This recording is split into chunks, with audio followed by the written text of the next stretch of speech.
बिस्मिल्लाहिर्रहमानिर्रहीम अस्सलाम वालेकुम। मेरा नाम है नवीद शेख। आप देख रहे हैं सुपर टीम यूट्यूब चैनल। इस वक्त मगरबी मीडिया हो, भारतीय मीडिया हो, मगरबी ममालिक हो, भारत के लीडरान हो, वहाँ पर एक इस तरह लग रहा है मातम जारी है। अगर मैं बात शुरू करूँ, सबसे पहले एक भारतीय रिटायर्ड कर्नल हैं, उनका नाम है धनोवीर सिंह, जो कहते हैं कि भारत दो बड़ों की लड़ाई में ख्वामख्वाह पिट जाता है और रोते रोते गाल मलते हुए घर आ जाता है। पहले आप ये सुन लें उन्होंने क्या कहा है, फिर इससे आगे बात चल करते हैं। और भारत की स्थिति इस समय बहुत ही गंभीर है। एक उस तरीके से है जैसे कि गली में एक लड़का दो गुटों की लड़ाई में खाम खाम पिट जाता है और रोते रोते अपने घर आ जाता है। तो बिल्कुल दो बड़े शक्तियों के बीच में, इलाकाई शक्तियों के बीच में झगड़ा चल रहा है।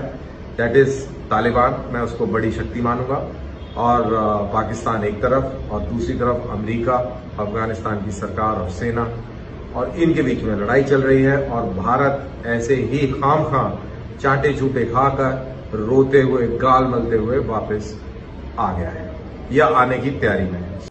तो सुना उन्होंने क्या कहा कि भारत जो है दो बड़ों की लड़ाई के अंदर एवं यूं ही रोज़ बरोज़ पड़ता रहता है, और ये वो मामला। तो बेसिकली उन्होंने अपनी हुकूमत, अपने इदारों और जो अपनी आवाम है ख़ास तौर पर, उनको ये बताया है और ये इस बारे में उन्होंने समझाने की कोशिश की है कि भारत की औकात क्या अफ़गानिस्तान वाले मामले के अंदर, और उसका क्या बनता है और क्या नहीं बनता है। तो ये जो रोना धोना है ये आप छोड़ दें।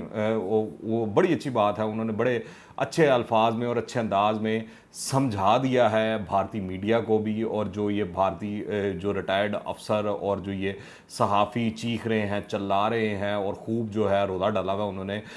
फिर एक और क्लिप है, वो भी आप सुन लें। इससे आपको अंदाज़ा हो जाएगा कि इस वक्त भारत की हालत क्या हो चुकी है और ये रो क्यों रहे हैं। ज़रा सुने, आपको अंदाज़ा हो।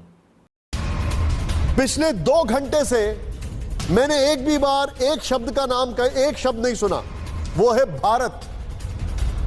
हमने वहां पर पैसा लगाया, डैम बनाया, लोगों को पढ़ाया, इंफ्रास्ट्रक्चर बनाया, सब कुछ किया। हमारे यहां पर कई अफगानी बड़ी इज्जत से रहते हैं और हम उनको मानते हैं, और कई बार हम किताबों में भी पढ़ते हैं कि उनको राज कपूर साहब की फिल्में बड़ी पसंद हैं। लेकिन आज हमें कोई नहीं पूछ रहा है। We are just watching. तो बिल्कुल आपको पूछेगा कोई क्यों? जिसकी लाठी उसकी भैंस। आप लाठी चलाने को तैयार है? Are you prepare to send troops there? आपसे जब पूछा गया, आपके तो ठंडे पसीने सोच के ही आ गए थे हमारे सब लोगों के कि कैसे जा सकते हैं अफगान। तो देखा आपने कि अफगानिस्तान वाले मामले के अंदर भारत की इस वक्त क्या सूरत हाल है। ये रो रहे हैं, ये धो रहे हैं, ये कह रहे हैं कि भारत का कम से कम कुछ ना सही नाम ही ले लो यार, कोई डिस्कस ही कर लो। तो भारत का तो कहीं नाम ही नहीं लिया जा रहा, चाहे वो तालिबान की जानिब से हो या दीगर जो खत्ते के ममालिक हैं उनकी जानिब से हो।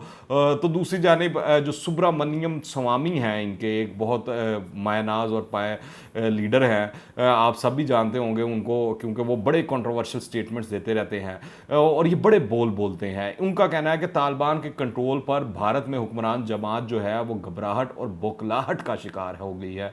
सुब्रमण्यम स्वामी ने ट्वीट किया है कि तालिबान पाकिस्तान और चीन के साथ मिलकर भारत पर हमला कर देंगे, और एक हफ्ते कबल भी उन्होंने अपनी मोदी सरकार से काबुल में 20,000 भारतीय फौजी भेजने का मुतालबा किया था।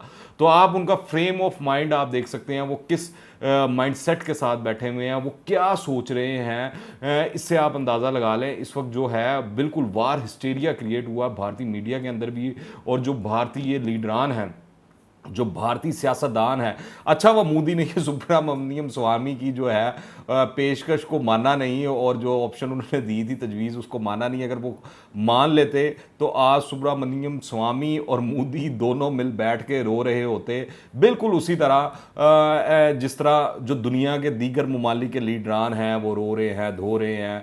अच्छा, अब अफगान मामले में तो कोई इनकी चल नहीं रही है, पर आप देखें सलामती कौंसिल के अंदर ये गंद करने की कोशिश कर रहे हैं। वक्ती तौर पर इनको 1 माह या चंद दिनों के लिए जो है वो सलामती कौंसिल की सदारत मिली है भारत को, तो ये उसके अंदर वहाँ पर बड़ा ही गंदा रोल प्ले कर रहा है।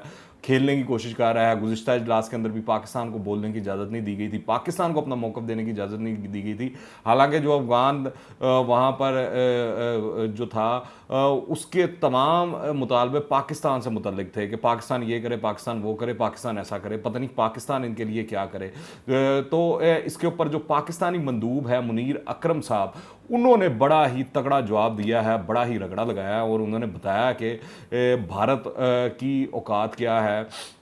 और उन्होंने कहा है बड़े वाज़ेह अल्फाज में कि पाकिस्तान और दीगर ममालिक को ब्लॉक करने के मामले पर भारतीय मंदूब को इजलास से निकालने का उन्होंने मुतालबा किया है। उन्होंने खिताब करते हुए कहा कि भारतीय नुमाइंदे का रवैया आलमी इदारे के ज़वाबित की खिलाफ वर्जी है। और ये बिल्कुल ठीक बात कही है उन्होंने, कोई इसमें शक नहीं है कि पाकिस्तान सबसे करीबी अफगानिस्तान के मामले के अंदर है, पाकिस्तान के सबसे लंबी तवील सरहद अफगानिस्तान के साथ है, पाकिस्तान के जो अफगान अवाम के साथ रिश्ते हैं वो किसी से ढके छुपे नहीं हैं।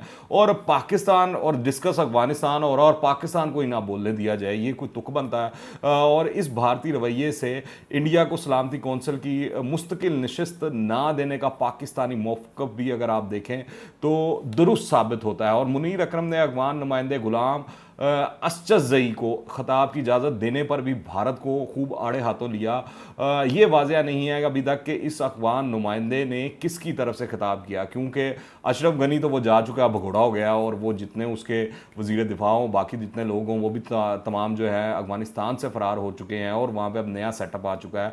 तो पता नहीं किसके बिहाफ पे इन्होंने वहाँ पर जाकर बात की और क्या हुआ है। कल की सलामती कौंसिल वाले मामले से आप अंदाज़ा लगा लें कि भारत और मगरिब को बहुत तकलीफ हो रही है। हालांकि चंद दिनों के लिए भारत को ये सदारत मिली है, मगर उससे ये जो इज्जत है वो इस तरह लग रहा है हजम नहीं हो पा रही है। और जो उसके अंदर वो कूट कूट कर भरा है पाकिस्तान दुश्मनी और नफरतों का सारा मवाद, वो निकल निकल के आ रहा है। आप भारतीय मीडिया लगाएं, आपको मालूम हो जाएगा कि वो पाकिस्तानियों और मुसलमानों और अफगानियों के बारे में दरअसल क्या सोच रखते हैं। आपको अंदाज़ा हो जाएगा जिस हवाले से भारतीय जो सियासतदान हैं, रिटायर्ड जर्नल्स हैं, दूसरे लोग हैं, वो जो गुफ्तगू कर रहे हैं उसमें उससे कि कोई शक नहीं रह गया कि भारत जो है उसको बड़ी तकलीफ़ है कि अफ़गानिस्तान में खाना जंगी क्यों नहीं हुई। भारत को बड़ी तकलीफ़ है कि अफ़गानिस्तान के अंदर अमन क्यों आ रहा है।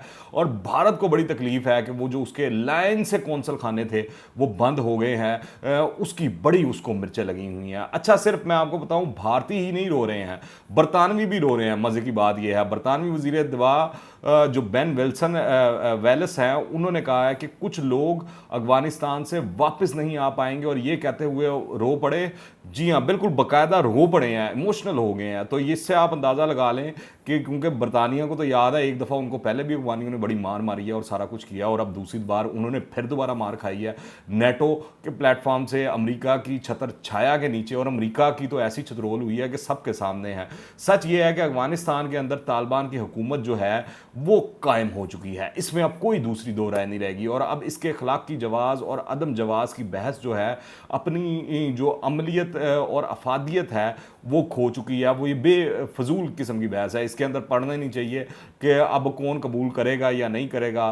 कुछ लोगों ने अगर आप देखें तो उन्होंने इनको आज मान लेना है और कुछ ने कल, पर इन द एंड इनकी हुकूमत को पूरी दुनिया को कबूल करना ही पड़ेगा। जैसा कि चीन और रूस ने तालिबान के साथ दोस्ताना ताल्लुकात का ऐलान कर दिया है, और ईरान का तो कहना है कि अफगानिस्तान में अमरीकी शिकस्त से अमन का रास्ता हमवार हो चुका है। और ये बिल्कुल ठीक बात की है, सोल्ला ने दुरुस्त बात की है कि जिस तरह अमेरिका यहाँ से निकला है और जो रास्ते उसके लिए बंद हो चुके हैं, और इस खित्ते से में जब तक वो बैठा था इस खित्ते के अंदर इंतशार था, जंग थी, और जैसे ही वो निकला है आप देख लें पूरे अफगानिस्तान के अंदर कोई गोली नहीं चली, पूरे अफगानिस्तान के अंदर इस वक्त अमन आ चुका है। यहाँ तक कि आप देखें कि तुर्की ने काबुल एयरपोर्ट की सिक्योरिटी संभालने का जो मंसूबा है वो भी तर्क कर दिया है, यानी अब वो भी पीछे हट गया है। इसके अंदर पाकिस्तान का भी थोड़ा बहुत किरदार है कि ये जो तुर्की बैक ऑफ किया है, पीछे हटा है।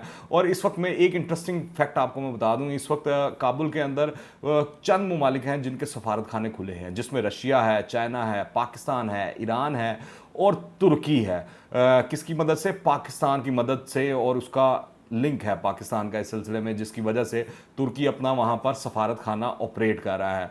तो बाकी जितने ममालिक हैं जो 20 साल वहाँ बैठे रहे, वो चाहे यूरोप के हों, चाहे अमेरिका हो या उसके इत्तेहादी हों, ऑस्ट्रेलिया वगैरह या दीगर ममालिक हों, वो दुम दबा कर भाग चुके हैं, सफारत खाने बंद कर चुके हैं और अब इनखला उनका बतदरीज जारी है।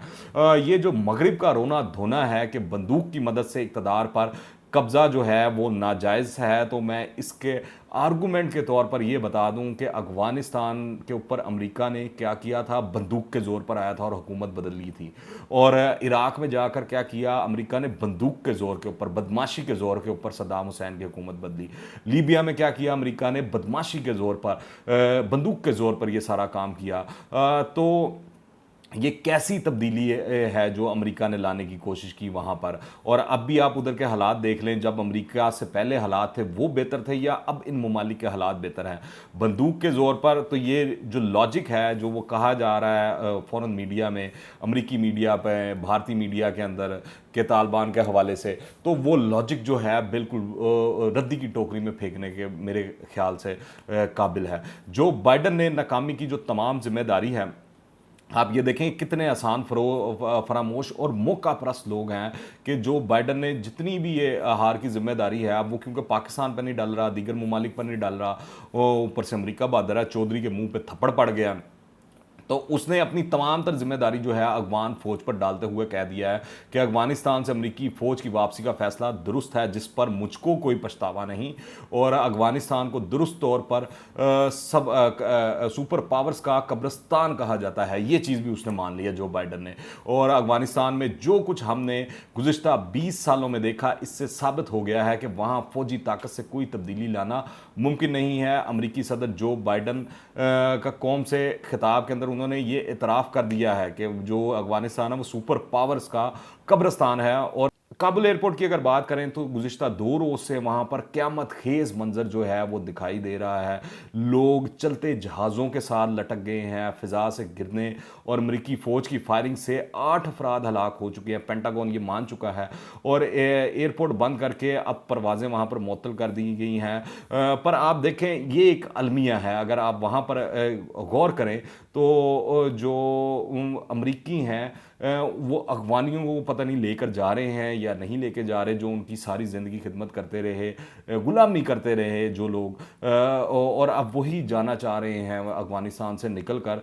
पर अमरीकी आप ये देखें वो अपने कुत्तों को ले जाना नहीं भूले। ये आप तस्वीर देखें, इससे आपको अंदाज़ा होगा कि अमरीकी कैसे अपने कुत्तों को वो उन फ्लाइटों पर लेकर जा रहे हैं, जहाज़ों पर लेकर जा रहे हैं, और दूसरी जानिब जो अफगानी हैं वहाँ पर बेचारे वो दर बदर की ठोकरें खा रहे हैं, किस तरह वो जहाज़ों से नीचे गिर रहे हैं। तो एक अलमिया है, इसके ऊपर जो बरतानवी मीडिया है, मगरबी मीडिया है, अमरीकी मीडिया है, भारतीय मीडिया है, वो नहीं ना चीखेगा, चिल्लाएगा, ना कुछ कहेगा, यहाँ पर वो ठंडी लस्सी पी कर सोते रहेंगे। और दूसरा जो इन सब को सबसे बड़ी तकलीफ़ है वो ये तकलीफ़ है कि काबुल जो है उसकी सड़कों पर सुकून आ चुका है, कारोबार खुले हैं, स्कूल खुले हैं। मुहर्रम के हवाले से जो शिया कम्युनिटी है उसको इजाज़त है कि वो जुलूस निकाले।